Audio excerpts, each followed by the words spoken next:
You are listening to the Social Hotelier Show, a podcast that inspires hoteliers to create meaningful and memorable experiences for their customers in pursuit of their passion. We share our views and experiences relating to hospitality, technological trends, and also relating to humanity. Here is your host, Sam-Erik Ruttmann. Hi everyone, welcome back to the Social Hotelier Podcast with me, Sam-Erik Ruttmann. My guest today is Eric Dingler. With more than 25 years of experience in marketing, Eric is here to help us to connect the dots between our favorite marketing tactics, which we are sometimes very good at, and an effective marketing strategy. Eric also happens to travel the world full-time as a digital nomad with his wife and 4 kids. Eric, what country are you in right now and how long will you be there? Well, Eric, we just got to Northern Ireland about 4 days ago, and we'll be here for 3 more weeks. So you're spending Christmas in Ireland? Spending Christmas in Ireland. We're very excited for it. Our kids are pumped.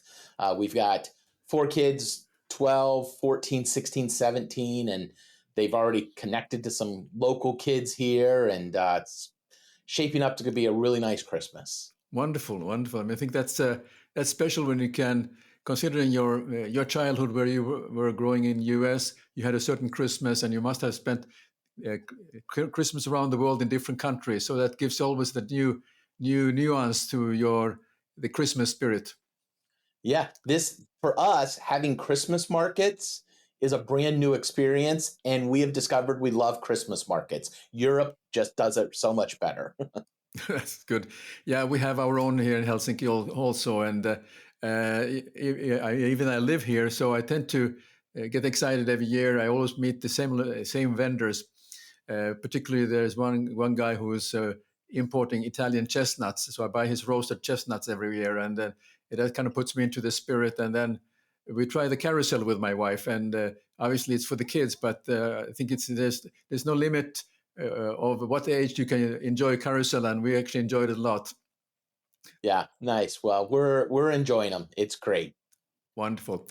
So just for the audience who are listening around the world, could you get some background and tell me a bit about how you developed a digital lifestyle with your family and how it fits your profession as a marketing expert? Yeah, absolutely. So I'm what I call an accidental CEO. It wasn't my goal to build a digital marketing agency, but it's where we ended up, and thrilled that we ended up here. But for the most part of my career, I was marketing a summer camp, and so every year I had to go out and do the marketing and bring in new campers and new staff and just recreate that summer camp experience over and over. And then went out from there, and my wife and I, we planted a church, and I learned how to do church marketing, and which is very different. And then always had little side businesses that I did marketing for. And then my wife and I decided we wanted to adopt. And so we have 2 biological children, and we adopted a sibling group of 2 children. And we wanted to do that debt-free. And so we were going to have to come up with an additional $50,000 to fund our adoption. And I started building websites for people on the side. And that, by the time we brought our 2 kids, adopted kids home, I had a web design business. And so decided to do that full-time as a way to help other people fund their adoptions. So we started a nonprofit, and we now run our company to fund our nonprofit. And then through that, it just we pivoted to being a marketing agency, which is great because that's really what I've always done. Yeah. And been found the most joy out of, from a work perspective, was the marketing kind of stuff. Okay. And so now we help hundreds of companies across the United States market. And my wife and I, we were getting ready to buy a house, and we had a few months before things were going to be all in alignment. And we decided, hey, let's go on a trip, and just before we buy the house, to make sure we want to buy this house. And Eric, the thing is, we have no problem with people at all that are living the typical American dream, if you will. I use that in quotation marks, but the American dream. But we just were doing what everybody else was doing. We got married and we had 2 cars and we had the kids and we were getting ready to buy a house. And then we had, we adopted 2. So we had our kids, and our kids were in all these activities, and our life was just looking like all of our friends' lives. And it was busy and it was good, but we never made the intentional decision that that's what we want our life to look like. We were just doing it because that's what everybody was doing. And so we said, well, let's experiment. Let's go on this trip and see if we like it. And so we took a 3-month trip to, we were in Istanbul for 2 months and did a month in Eastern Europe. And we decided at the end of that, we never wanted to stop traveling. So we went back to the States, sold everything we own. And for 3 years now, over 3 years, we've been traveling full time around the world, and just beyond thrilled. It's such a great experience. Wonderful. I mean, this is something that is not for everyone, clearly, to live a digital nomad life, and particularly when you have to plan to move to a different place, because I think we're looking for a kind of a sense of security always, that there should be like a best surprise is no surprise, but you don't seem to have that problem of planning with your wife, and of course the kids need to be involved in that decision making where you're moving next, but then to go to a new place, and in one way you're starting all over again. So is it a thrill for you, or you feel very comfortable or just exploring the new opportunity? Yeah, well, it's interesting. It's become our routine, and so to us, it's not that big of a deal anymore. We meet people regularly that are like, oh, do you guys have a YouTube channel? And we're like, no, and they're like, oh, you should have a YouTube channel. I want to watch. And we're very much like, our life is really boring. Like, we don't know what you would watch. It's Wednesday afternoon at 3:00. I'm in an office. My wife and kids are at home. She's homeschooling. They went to a museum this morning, which we would have even done when we were in our passport country, the United States. And there's a pot roast in the crock pot. And I'll go home tonight at 6 and we'll have dinner, and we'll watch some TV as a family, and we'll go to bed, and tomorrow morning we'll get up and we'll do the same thing. Yeah. And so we live our life not that much different than what it looked like in the United States. It's just we're inside 4 different walls. And then the evenings and weekends, we get to go see new things, So like, we get to go see the Christmas market here in Northern Ireland. And we are people with faith. Our Christian faith is very important to us. So this past Sunday, we already went to a church and met some people at the church and got connected, and after church hung out and got to know a lot about this area. And so there are those moments in between just normal day-to-day life that are unique as a digital nomad. But as far as the planning, it doesn't take as much planning as people think. It does it first. But we didn't even have an Airbnb lined up until last Thursday. We thought up until last Thursday, we thought we were going to Greece, to be honest. And we changed our mind kind of last minute and found a place here in Northern Ireland. We were in London and, grabbed a couple tickets on Ryanair and popped over here on Sunday. Okay, very good. Now, because you're moving from place to place, and you're becoming a new customer over and over again for the stuff that you're normally used to, whether it's the groceries or going for whatever reason you're going somewhere. So how has that experience being a new customer over and over again across a different culture reshaped your understanding of marketing strategies and the role cultural nuances play in their effectiveness? Okay, so I would say, Eric, this is the thing that I didn't expect it all to happen, that surprised me. Like, I knew when we started out being digital nomads, like, it was going to impact our family. It was going to impact our kids. Our kids are having a very unique lifestyle. And there's some intentionality with that. We wanted them to see. But I never, ever, ever thought it would completely revolutionized how my company and how we handle marketing for our clients. I thought I knew marketing. I thought I really knew it and had it nailed and stuff like that. And then I have realized through these last 3 years, I started realizing that marketing is a lot more simple than we make it out to be. Because we get inundated with messages, and it happens to me all the time. I get emails every week that I need to try this new thing. I need to do this, and I'm I believe leaders are readers, so I'm constantly reading business books and listening to podcasts and stuff like that. And so I hear people talk about all these different tactics. I got to be on LinkedIn. I should have a podcast. You should have a YouTube channel. You should have a TikTok. You got to do SEO. You got to do content with that. You have to have funnels and upsells and downsells. And you hear all these things that you got to do and things like that. And because of that, it makes marketing seem very complex.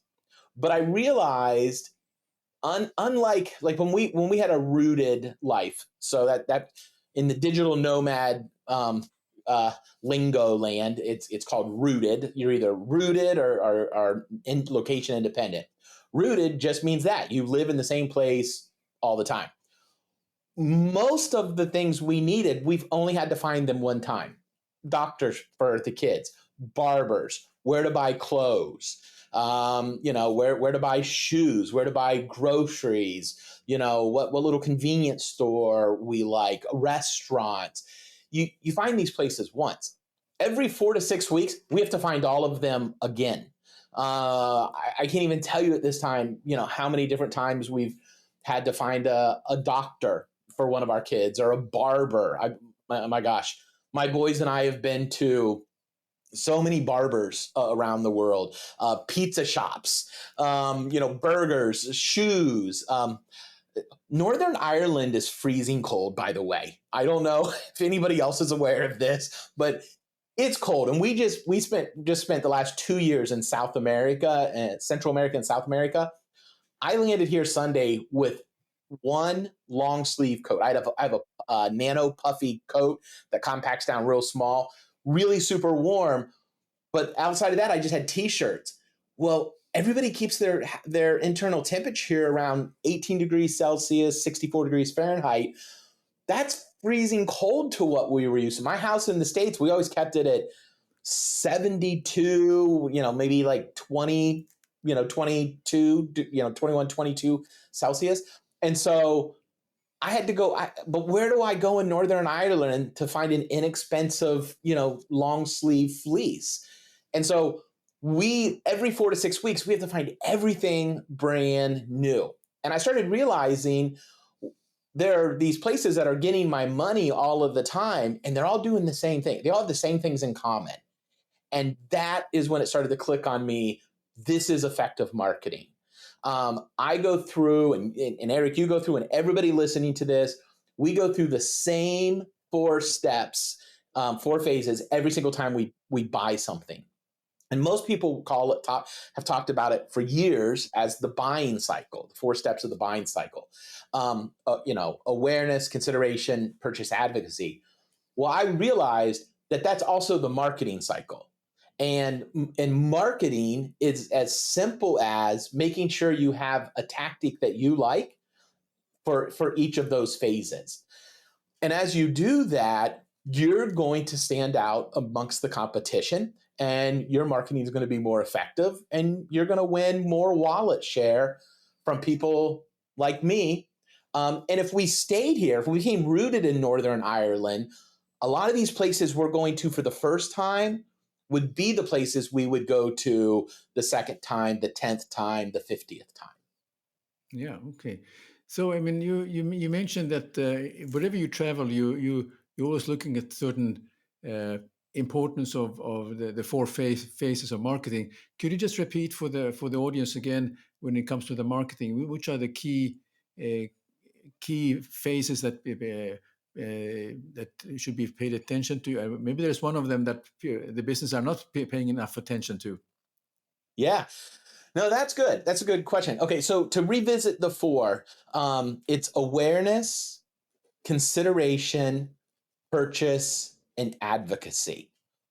And most people nail the first one, awareness. And when new clients come to us and we do an analysis, most of them have been doing a really good job of awareness. So before anybody ever buys from us, or before you ever buy from somebody, you have to become aware that you need something. Some people refer to this as, becoming problem aware. And that's, so it's one way to look at it. But I have to become aware that I need something, or I would never buy it. Now, there's two ways awareness happens: self-discovered awareness, created awareness. Self-discovered awareness is, I need a long sleeve I need a long sleeve something to wear in Northern. I discovered that all by myself. That's self-discovered awareness.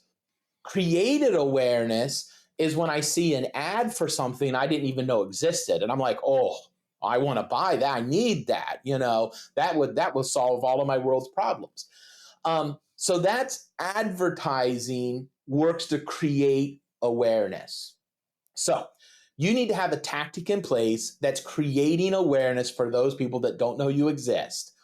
But you need to be ready for all of the people that self-discover that they're become aware that they need you. So this is the thing that most businesses already have in place, or they're lucky because people are just self-discovering every day that they need what this person buys. So that's awareness. Once we become aware of a problem, aware of a need, then we move to consideration. Where am I going to get this? Who's going to solve this for me? And exactly what is that going to look like? And people can spend seconds in consideration. They could spend months in consideration. Really depends on the size of the purchase. If I'm standing in the aisle at a grocery store and I look over and suddenly I see a row of gum, and that reminds me, I become aware, oh, I'm out of gum. Then I go to consideration. Do I want grape? Do I want strawberry? Like I'm in consideration super quick. And then I grab it to buy it, and I have my purchase experience. If I'm buying a house or a car, I'm going to spend a lot longer than a few seconds. I'm going to test drive a couple models. I'm going to go to, I'm going to talk to people. So we spend different time in consideration. The key to consideration, to winning consideration, is you have to be the easiest and obvious choice. For most businesses, and I'm talking here kind of specifically local businesses, for most businesses, specifically, again, local businesses, you have to show up where people go when they become aware. So you have to ask yourself, when somebody decides that they want to look for my product, my widget, my solution, where do they go? Do they go to a friend? Do they go to Google? Do they go to an app? We have a lot of restaurants and some Airbnbs and some retreat centers. We've got a quilting retreat center and some, but not Airbnbs, some bed and breakfasts that are clients, and that used to always be Google. Well, then it became Google Maps. And so we had to adjust for our clients. Now it's not even really Google Maps for some of these people. It's an app. Like, are you in Uber Eats? Are you, on hotels.com? Are you, whatever the app of the moment is, you kind of have to make sure you're there because that's where people are going in consideration. Yeah. And then you have to answer their pre-qualifying questions while they're there. And then the third stage is the actual purchase experience. And this one is, unfortunately, so many people don't gather contact information here so that they can easily do the fourth one. And the fourth one is advocacy. So Eric, in this stage, every customer every single business, that they're going to have one of three types of customers. And you are this customer yourself of many brands and many businesses. You're either a raving fan, a roaring critic, or you're silently satisfied. And the majority of us are the silently satisfied customers of hundreds of different brands and businesses. It's the brands and businesses that figure out how to remarket to you, they gather your contact information, they start building relationship with you through social, through email, they get you to leave a review that starts training you to be somebody that speaks about them highly. They start turning you from silently satisfied to raving fans. They give you an event to bring your friends to. They give you a reason to share and promote. If anybody has a credit card, at some point you're getting an offer to, share with your friends a credit card, and you're going to get, something in return. This is advocacy marketing. And you asked which of these stages do I think people miss the most? It's a toss up between advocacy and purchase. A lot of brand, like even small mom and pop restaurants or barber shops or stuff like that, they used to be really bad at asking for people's email addresses and cell phone numbers. Now, a lot of them have become better because their POS system, it has that built in. So if they have a POS system that's getting them to gather that, they will. But it's email marketing, to email and SMS marketing to your current customers, I think is what we see over and over and over as the biggest miss that most brands and businesses have. So we work really hard to get that new customer, but then we keep working really hard to get a new customer and a new customer and a new customer. Where, like in my business in 2020, like February 2021 to February 2022, we did zero advertising, zero awareness marketing. And all we did for an entire year was we more than doubled our revenue, top line revenue, by just upselling our current clients and educating them through email marketing, inviting them to opportunities to add new services. And that's all I had to do for a year. And I more than doubled my top line revenue. So a lot of businesses leave gold in the backyard by not nurturing relationships with current customers and past customers. Okay, that's a really excellent information you're passing on, and I clearly have to upgrade my outro here for our podcast after we are finished. But one thing which came to my mind is that you mentioned that you started to create web designs, and now how has that changed? I mean, you're basically you have seen the when internet was in its infancy and the internet and so on, when the different softwares were used at the time to create the web designs. What has changed over the years as far as you're concerned? People don't spend as much time on websites anymore. Yeah. And most websites are way too big. We get new prospects every week, and we go look at their website and we come back and we're like, Mr. and Mrs. Dentist, nobody cares about the make and model of your new X-ray machine, except for you and the bragging rights you get at the next dentist conference. But I have never once looked at my wife and gone, we need to get our son into a dentist. Let's make sure we find someone that's got the X-ray 4000 max. Like that doesn't happen. And so a lot of small business owners build the website that they think makes them impressive. Yeah. And because that's what they've worked hard for. And that's, they have a great X-ray machine. That's fantastic. Yeah. But nobody cares. They want to know, do I have to have an appointment? Do you do walk-ins? I'm scared. This is going to be my kid's first visit. How do you handle somebody's first visit? What about pain? Like, these are the pre-qualifying questions that people really have before they come to a dentist. Yeah. Barbers. We do a lot of barbershop websites and hair salons. Same thing. Like, barbers need one page There are a few industries you only need a one-page website.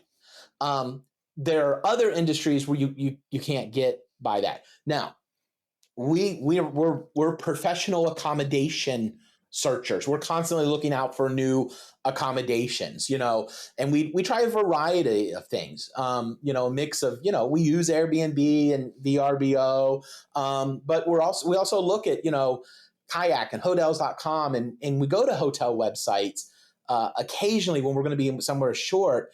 And I can't tell you how many times I'm like, I don't care. No, you're not answering my questions. And so I think that's the biggest change. People now show up to websites with predefined questions they want answered, where it used to be we didn't know what to ask. We didn't know what but now we know exactly what we want. We just want it answered. And AI, people are going to see a lot less traffic coming to their websites because now AI is answering a lot of the questions for them. Yeah. So you have to start preparing for that shift. You can try to be the site. You can mark your sites now with new, you need to make sure you're marking your website with what's the proper schema markup and things like that. But there's now ways we need to start structuring websites if you want to try to be shown in AI results. So that's, and honestly, ain't nobody knows what that's going to look like. Anybody that tries to tell you they know exactly what this is going to look like in 18 months is lying. That nobody has a clue. Yeah. But we have to be adjusting to this regularly right now on the search results side. Sure. How is it? Just by curiosity, because I'm in tourism and hospitality, and I see the destination websites. And there's I was in a conference here a week ago in Malta, and there's part of the Mediterranean Tourism Forum. Now, Mediterranean is about 23 countries, if I'm not mistaken. And now the idea is to create a tourism portal for the Mediterranean called Mediterranean Observer. And there has been a lot of discussion, what should the Mediterranean Observer look like?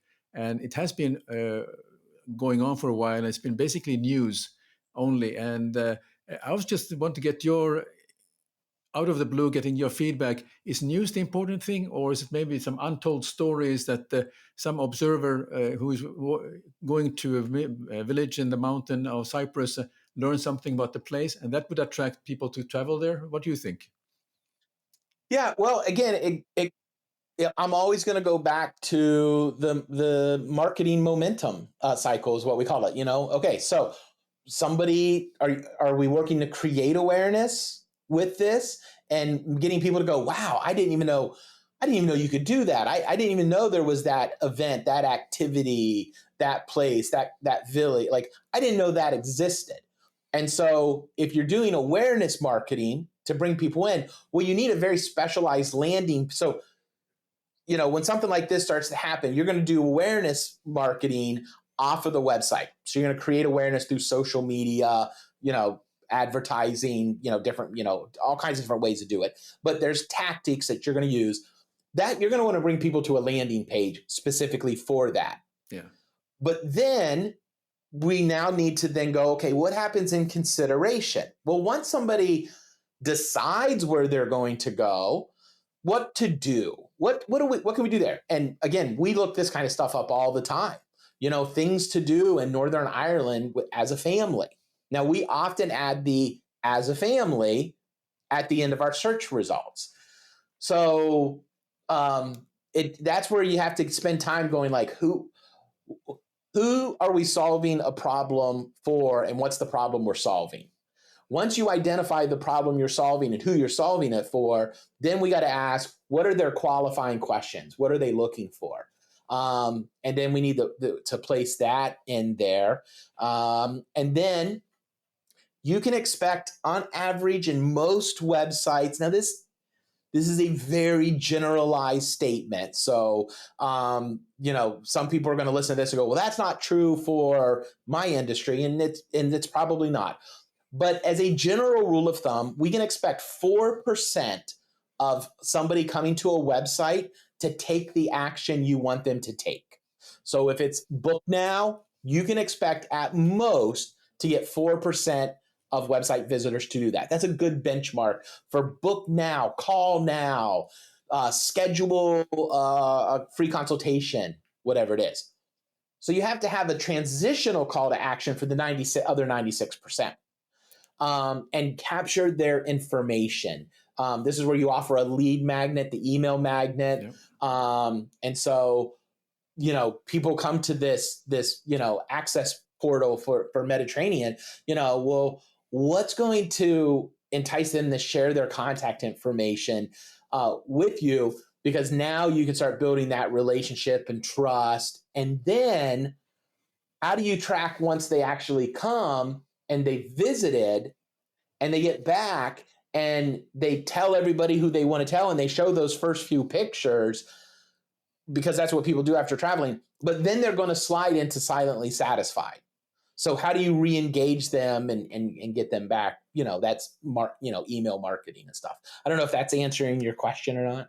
More than I expected. Fantastic. Okay.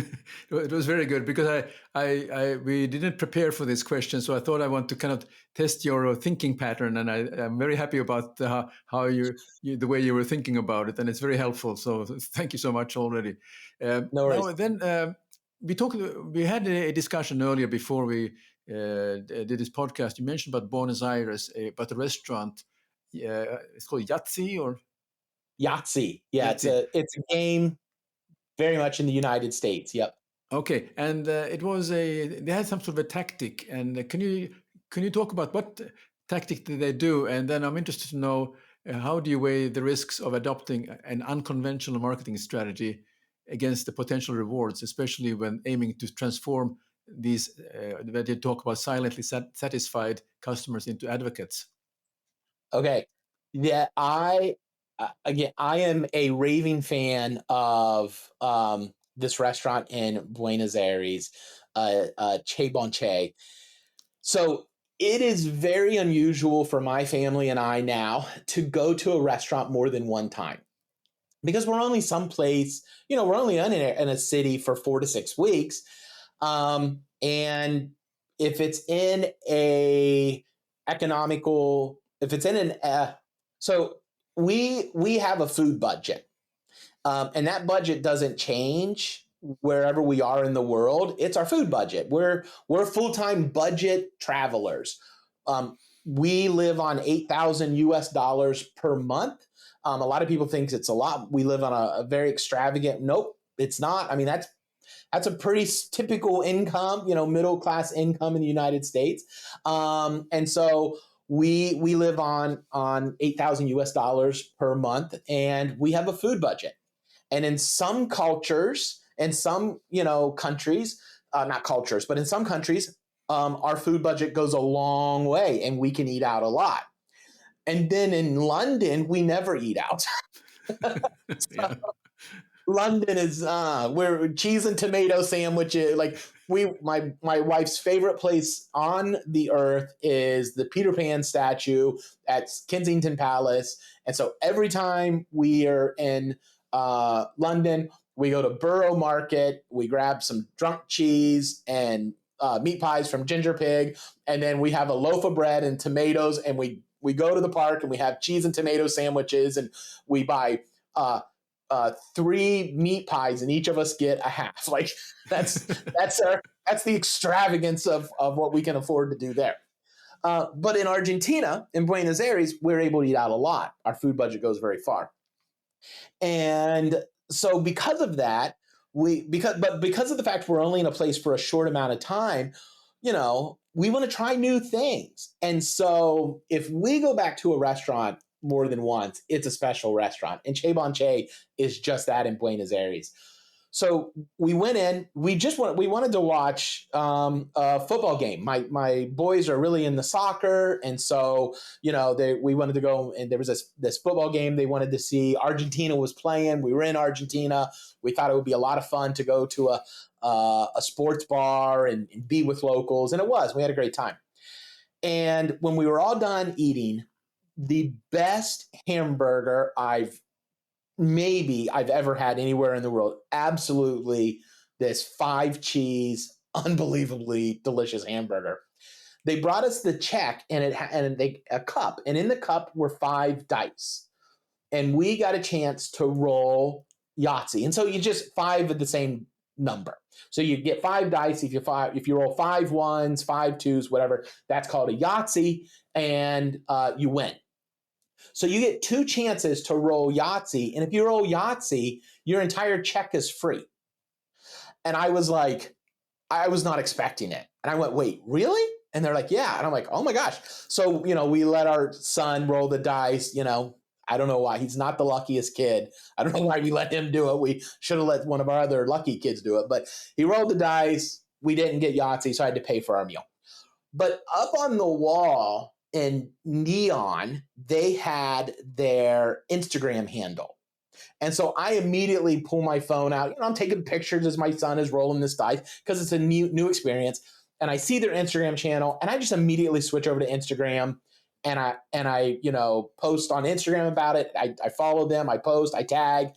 Because I'm in the business of getting local businesses more Google reviews. My wife and I, like, a big part of our bread, and we eat because of helping businesses get more reviews from their customers. So we are constantly leaving reviews for every business we interact with. And so I left them a Google review, but this time I added pictures, which I normally do, but I had pictures, and we went back as a family 2 days later and ate there again, because they created the purchase experience. So let's go back to the marketing momentum cycle. I love frameworks. We became aware. We self-created awareness of, we want to watch a football match with Argentinians in an Argentinian sports bar. Awareness. Consideration. Well, where are we going to go? We don't know anybody here. We've only been in Argentina for 24 hours. We don't know anybody to ask. So we get out our phone, we go to Google Maps. I think my wife went to Apple Maps, and we searched for sports bar near me.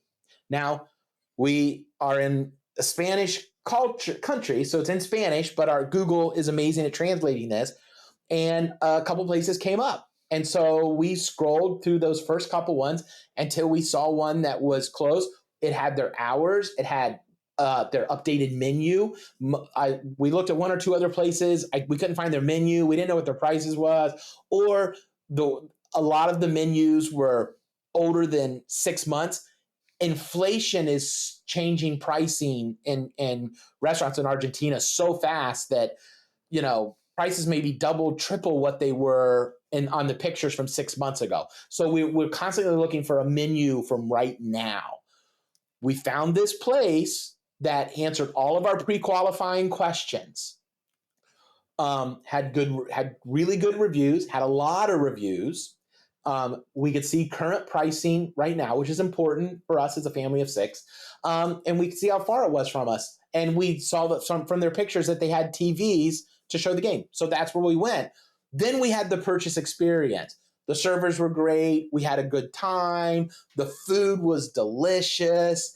And then they had these signs up to make sure we saw their social.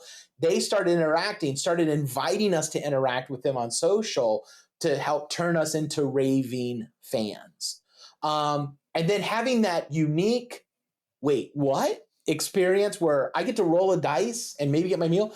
And I asked ChatGPT, and the chances of us getting a free meal was like 1 out of 686. All right. So that's not unreasonable odds. That's good enough. But from a business owner, I'm also thinking, I only have to maybe give away 1 out of every 700 checks for free. Like, well, that's not bad. That's good marketing budget right there. Like that makes sense. This restaurant is so amazingly popular that we didn't know this when we looked it up. But because they only have the one Google business profile, which makes sense that why they do it this way.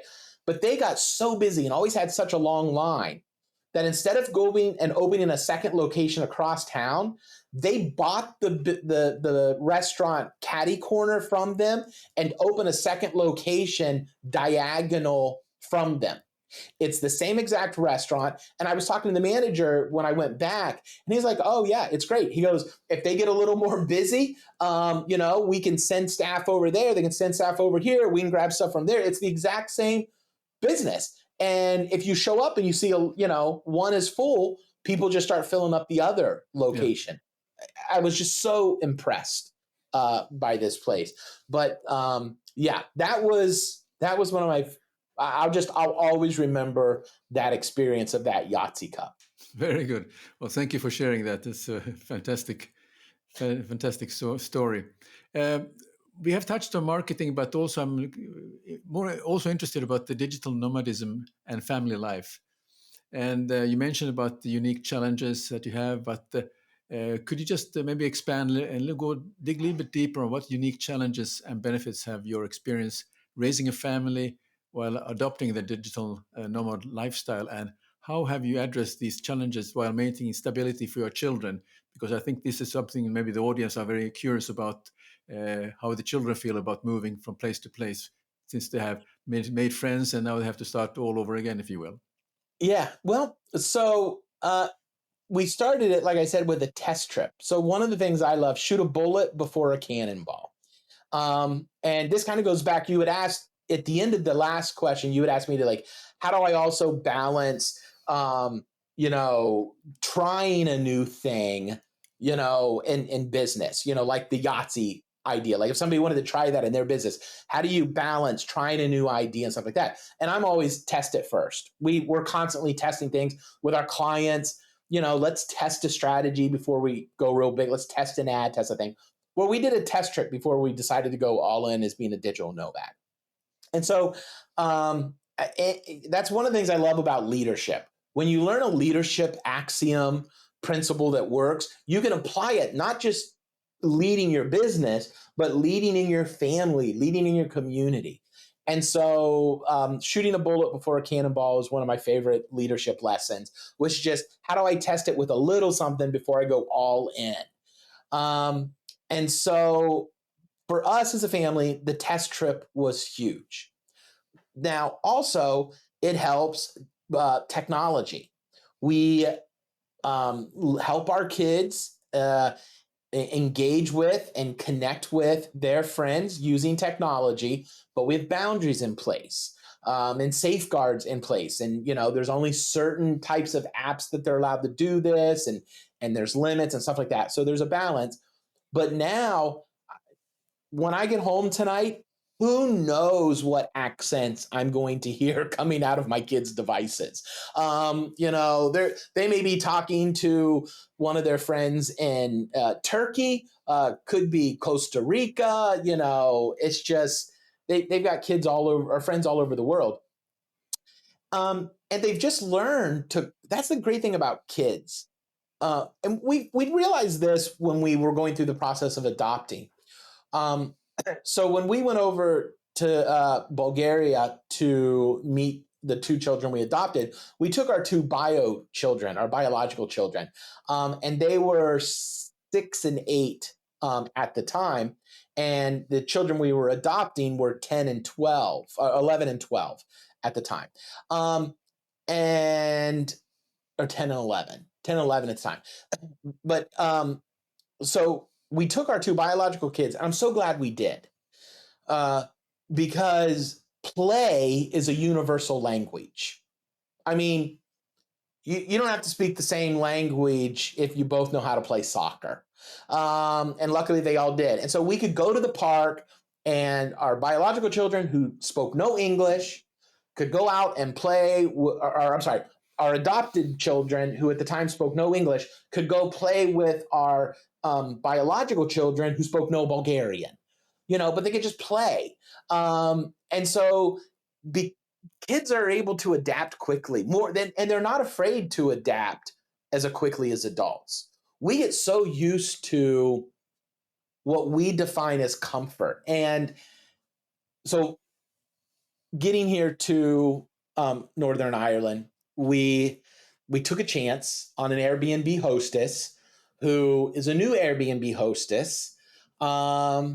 And she's got a lot to learn.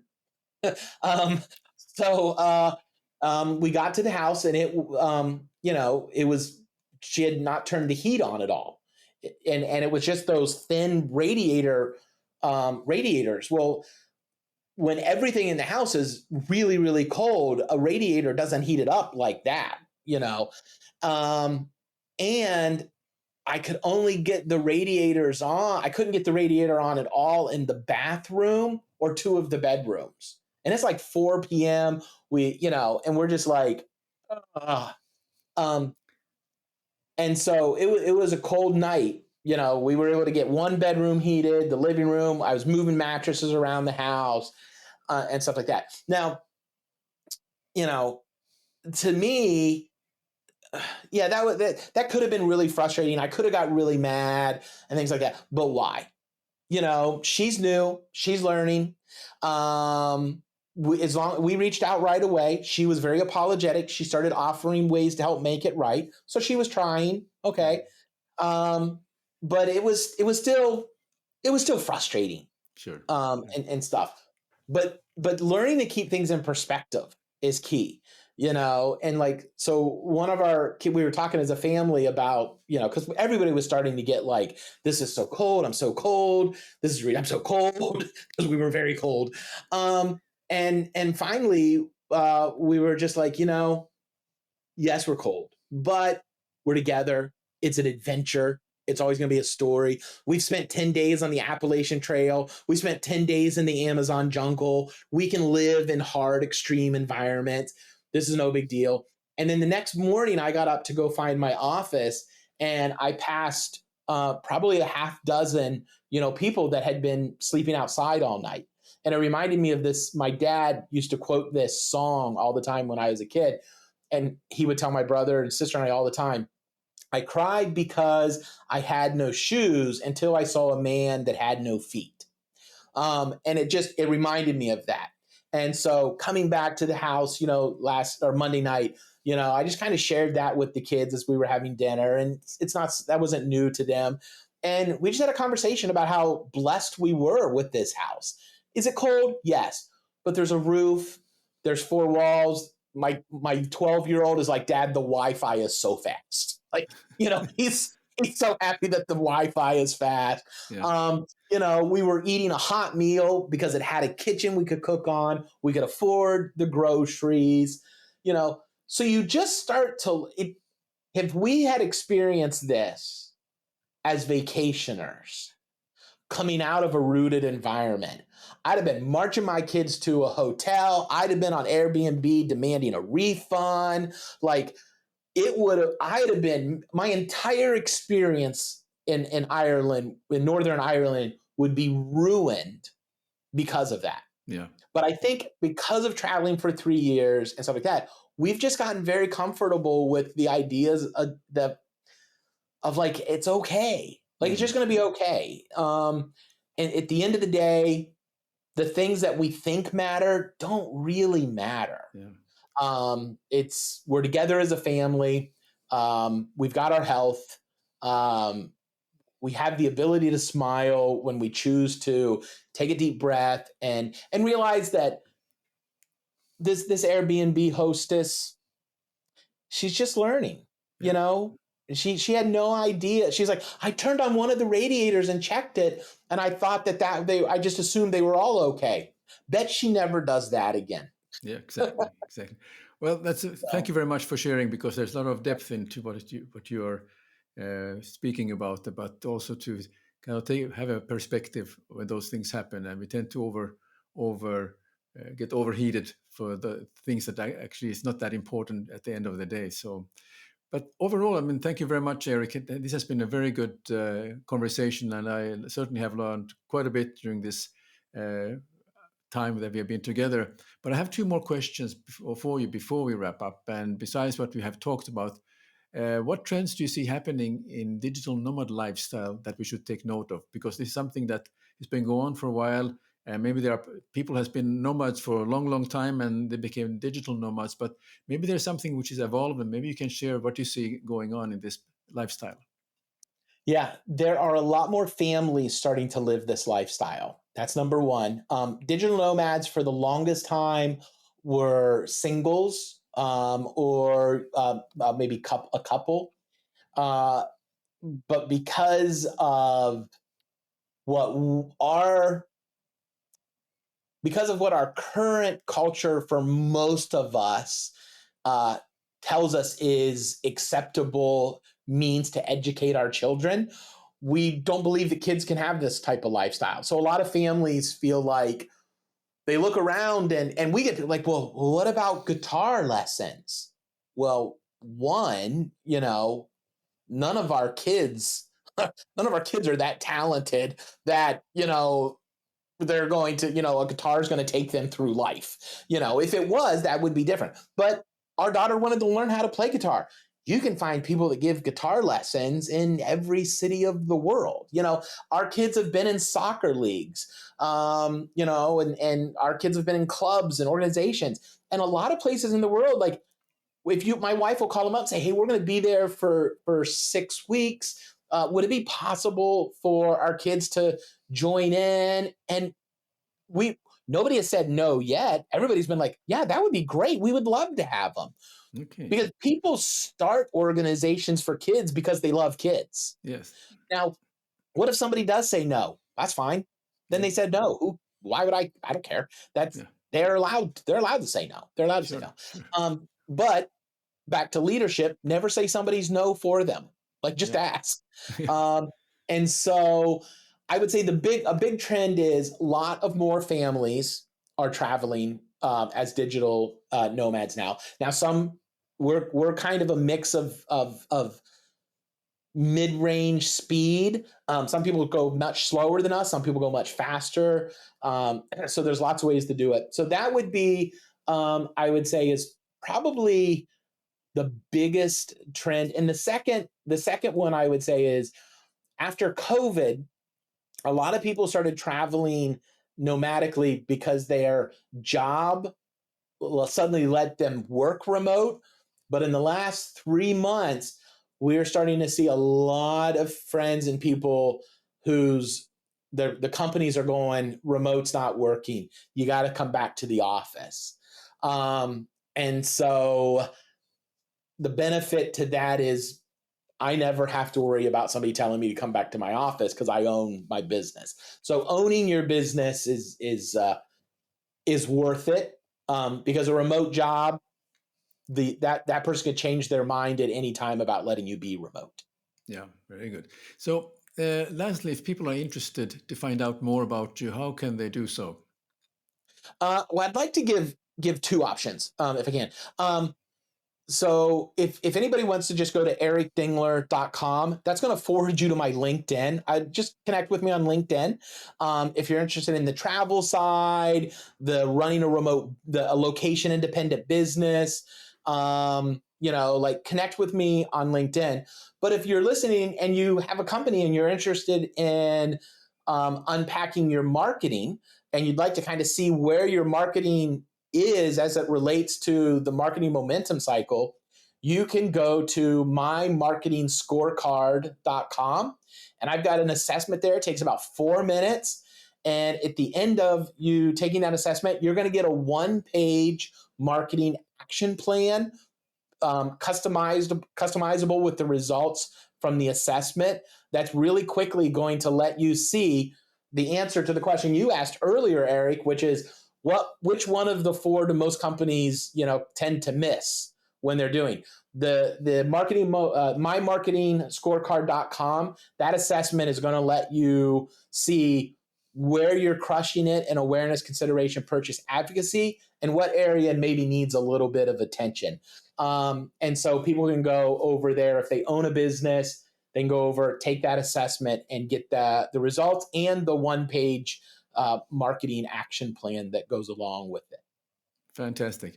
Well, Eric, thank you so much. I appreciate you joining today and today's episode. And thank you for all the fantastic insight. I certainly have learned a lot, and I'm sure the audience are applauding behind the curtains here. So thank you so much again.